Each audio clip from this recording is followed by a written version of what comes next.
Olá pessoal, como estão vocês? É um prazer novamente estarmos aqui juntos, reunidos novamente em torno da Palavra de Deus para estudar um pouquinho mais de Novo Testamento, nos aprofundar um pouquinho, cada vez mais, dos acontecimentos que estão em torno dessa Palavra de Deus, que firmaram o Novo Testamento, que fizeram com que aquilo que foi falado, aquilo que foi professado, aquilo que foi outrora conversado entre os povos, se tornasse depois Palavra de Deus. Hoje vamos falar, portanto, ou começar a falar sobre a Torá P.A.L.P.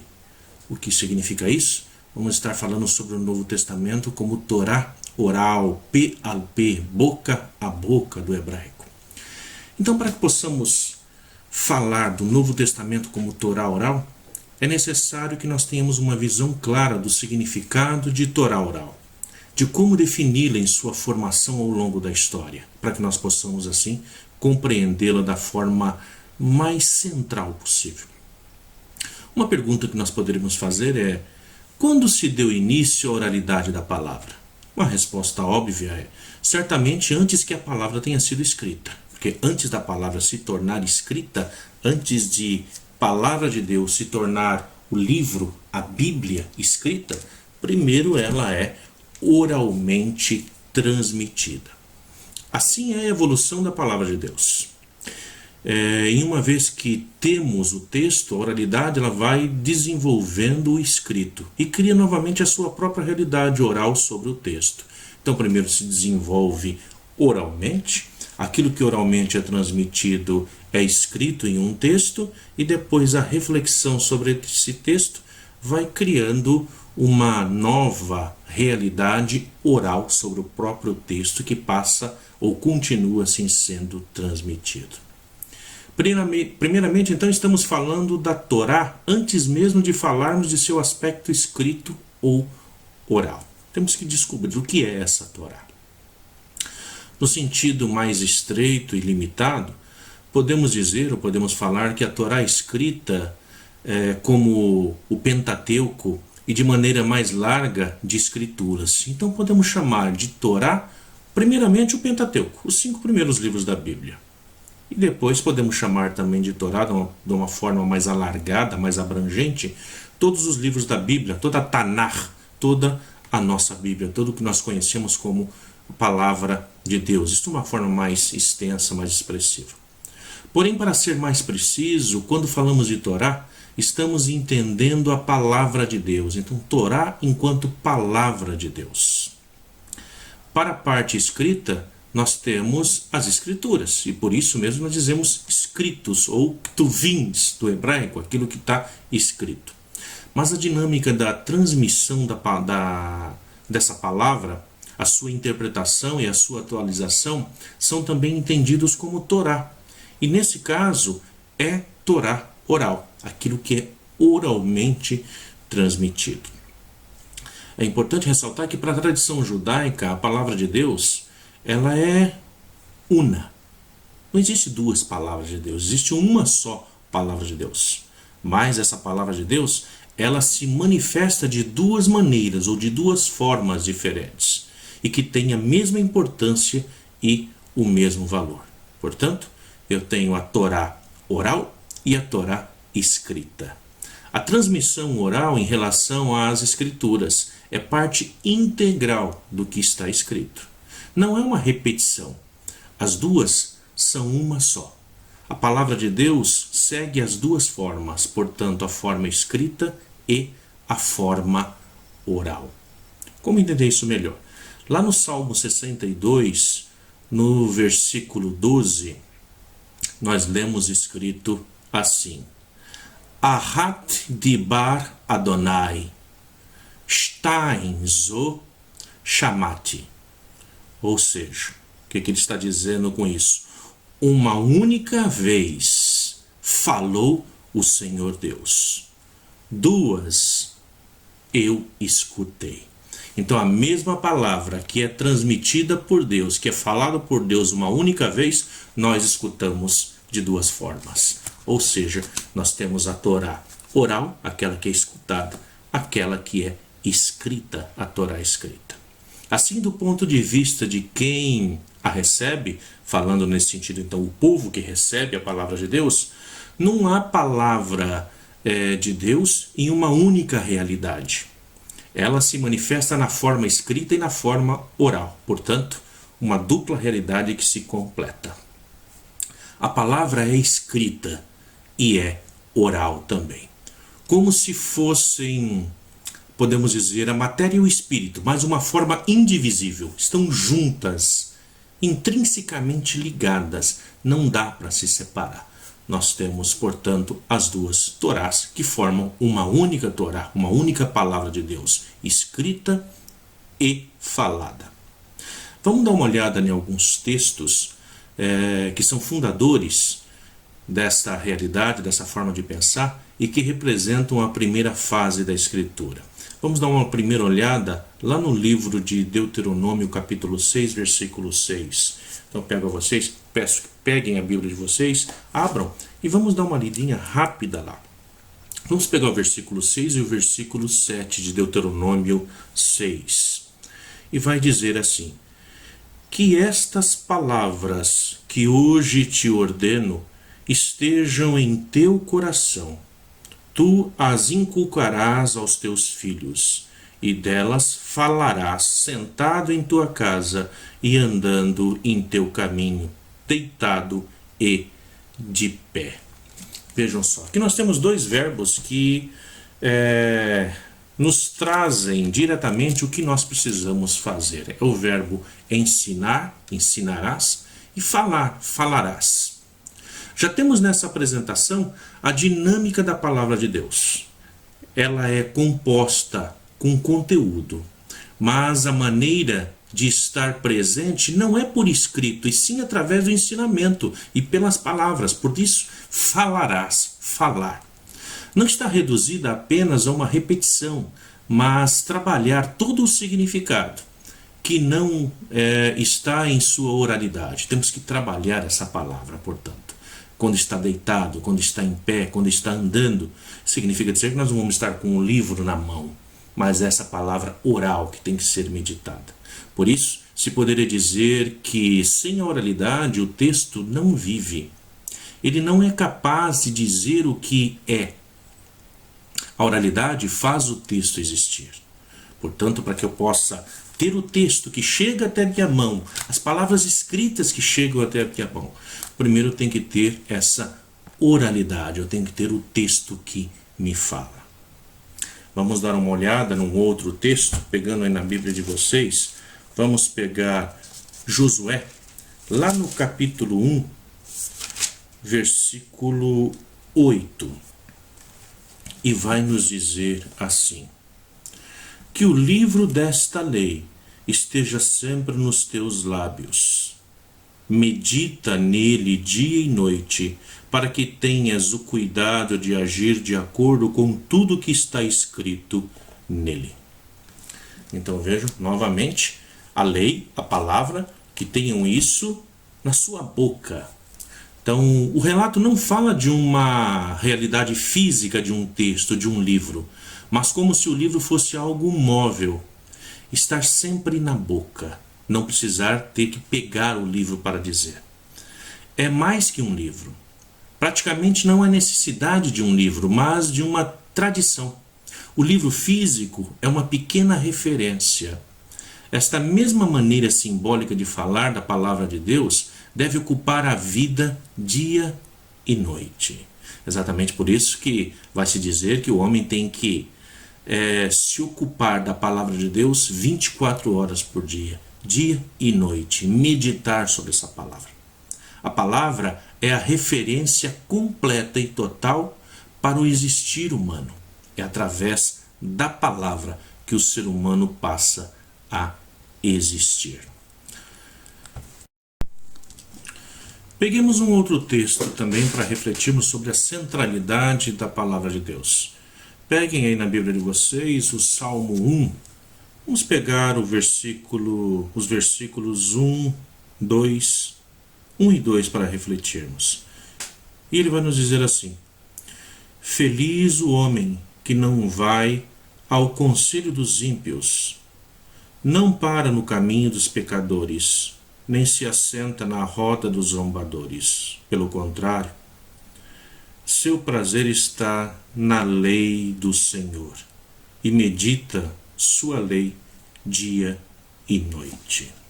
Então vejam aqui, nós temos que tentar compreender que a palavra lei, ela comumente usada nas traduções para significar Torá, não traduz o sentido hebraico, que é muito mais abrangente. Torá é uma realidade que compreende todo o existir e que cobre a totalidade da vida humana. Não podemos imaginar que esta cultura de passar a sabedoria seja algo mecânico, sem consciência do conteúdo. Mas o passar se dava de maneira consciente e musical. Passar oralmente aquele conteúdo, passar oralmente a palavra de Deus.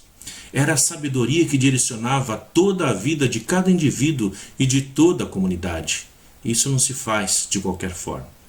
Esse processo, portanto, de Torá oral, se fez presente em grande parte durante o período do Segundo Templo. E esta prática aconteceu tanto na terra de Israel, como também na diáspora, com as comunidades que estavam fora da terra. Alguns textos de autores judeus contemporâneos do final do período do Segundo Templo apresentam esta prática como uma norma para a vida judaica, uma norma de vida mesmo, de transmitir, de manter com que esses textos continuassem vivos, sempre mantendo o seu legado. Um desses autores contemporâneos, Filon de Alexandria, viveu lá por volta entre os anos mais ou menos 30 até o ano 50 da era cristã. Ele dizia que, de forma que o imperador não expulsou os judeus de Roma, como não retirou os seus direitos de permanecer em Roma, continuando a observar com orgulho a tradição de seus ancestrais. O imperador também não introduziu nada na sinagoga que tornasse a vida deles mais difícil, como não impediu que se reunissem cada sábado para receber as instruções da palavra de Deus. As instruções. Portanto, era essa Torá oral. Não há nenhuma razão para se gloriar por parte daqueles que obedecem às leis escritas, porque ele o faz por obrigação ou por medo de ser castigado. Porém, o que segue fielmente o que não está escrito, este merece ser glorificado, porque este ato evidencia um consentimento livre. Também dentro desses documentos falando sobre a valia da oralidade, muito mais do que aquilo que estava escrito. Flávio Joséfo, também um contemporâneo lá do Novo Testamento, do ano 37, ele vai escrever assim em uma das suas obras: Judas, filho de Sarifaios e Matias, filho de Margalotos, foram os maiores eruditos entre os judeus e os que melhor entenderam das leis dos anciões. Eles eram homens amados diante do povo, porque os dias davam instrução aos jovens. A própria palavra instrução aqui é a mesma palavra utilizada como lei. Portanto, a palavra de Deus. Um outro documento que eu gostaria de citar aqui para nós nesse momento, para nós compreendermos e compreendermos também que o Novo Testamento é Torá oral. Ele inicia como Torá oral, depois se torna Torá escrita, e que não está em jogo aqui dizer se o Novo Testamento é a Torá mesmo ou não, porque é realmente palavra de Deus. Nós podemos pegar um dos documentos da igreja. Eu gostaria de citar para vocês aqui a Constituição Dogmática Dei Verbo sobre a revelação divina.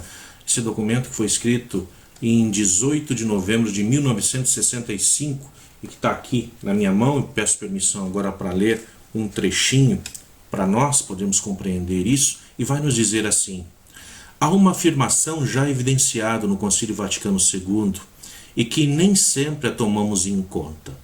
O Novo Testamento não está em discussão que seja ou não Torá.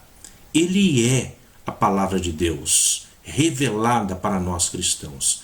É Torá, é palavra de Deus. Se é palavra, primeiramente é oral. Mas nós devemos entender então que é graças à importância dada pelo judaísmo da oralidade elaborada no seio da comunidade de fé como palavra de Deus, que Jesus se manifesta também em sua oralidade a nós. Legitimamente afirmamos que o Novo Testamento é a palavra de Deus, mas sabemos que o seu nascimento está dentro do mundo da oralidade. Por isso, é a partir da oralidade que o Novo Testamento se torna para nós cristãos Torá, palavra de Deus. Mesmo que o temos em forma escrita, como temos hoje, a sua origem é oral. E nós vamos continuar nos aprofundando nisso agora em diante.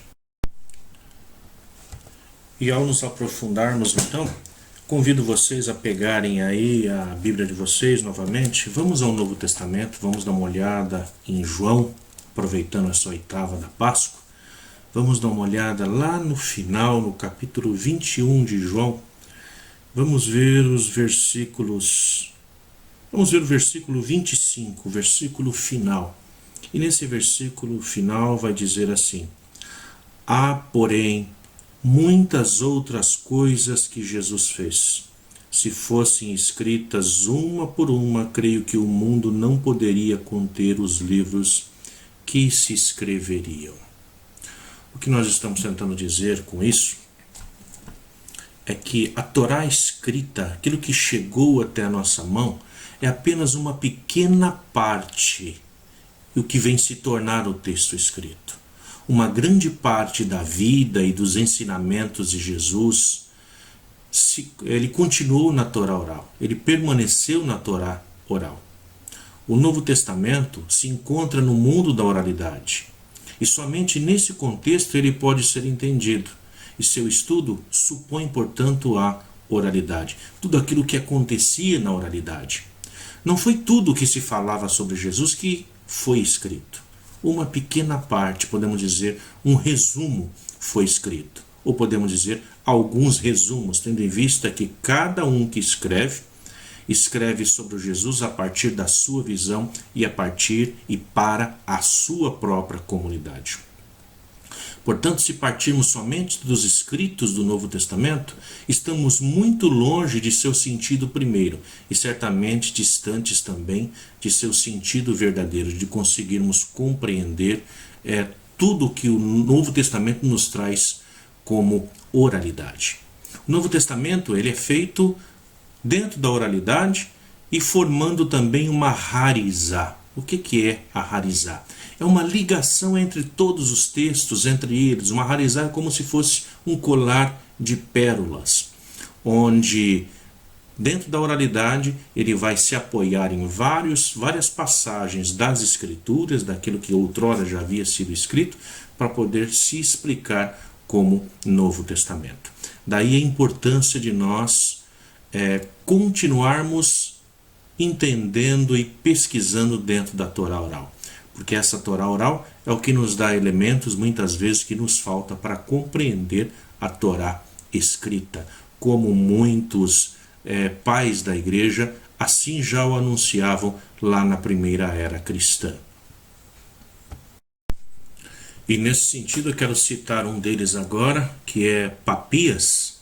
E Papias, em um trecho, ele vai nos dizer assim, é o trecho do livro Apresentação das Exposições da Palavra do Senhor. E ele vai dizer: para ti, não hesitarei em acrescentar às minhas explicações aquilo que outrora ouvi muito bem dos anciões, cuja lembrança guardei muito bem, estando seguro de sua verdade. Realmente, não me comprazia, como faz a maioria, com os que falam muito, mas com os que ensinam a verdade.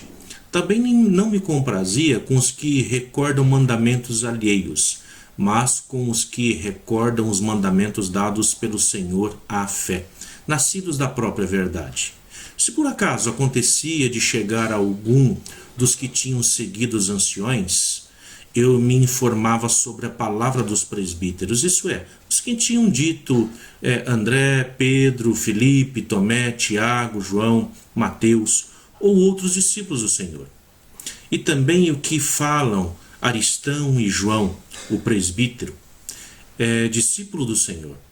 Eu não achava que as coisas conhecidas pelos livros pudessem me auxiliar tanto quanto as coisas ouvidas através da palavra viva e permanente.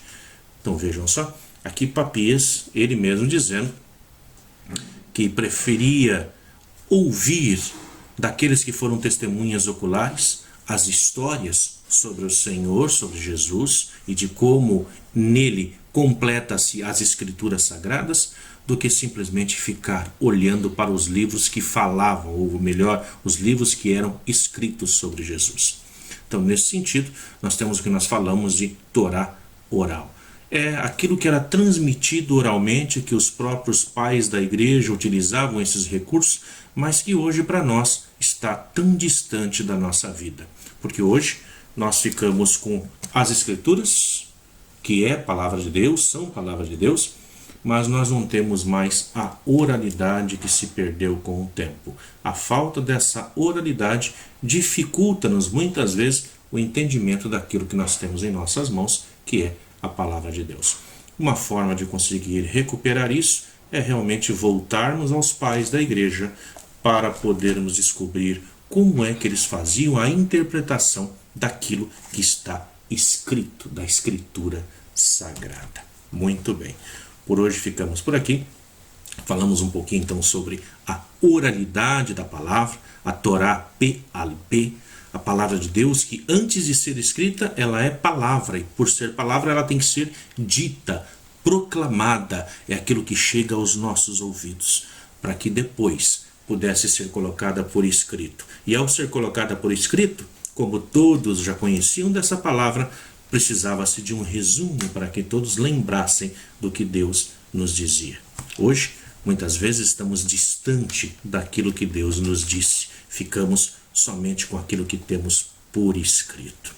Então que possamos nos nossos próximos encontros irmos nos aprofundando sempre sobre essa oralidade da palavra, como se retomar essa oralidade nos dias de hoje, como é que nós podemos, para os nossos filhos, para o meio em que nós convivemos, utilizar novamente dessa oralidade da palavra. Não ficarmos somente com aquilo que está no texto, mas podemos, uma vez que já temos o texto, transmitir novamente essa palavra de uma forma oral, uma forma que atinja o objetivo, que chegue aos ouvidos da humanidade. Hoje ficamos por aqui, nos encontramos no nosso próximo encontro. Fiquem com Deus e que possamos cada vez mais nos permitir aprofundar-nos na palavra de Deus. Deus abençoe a todos.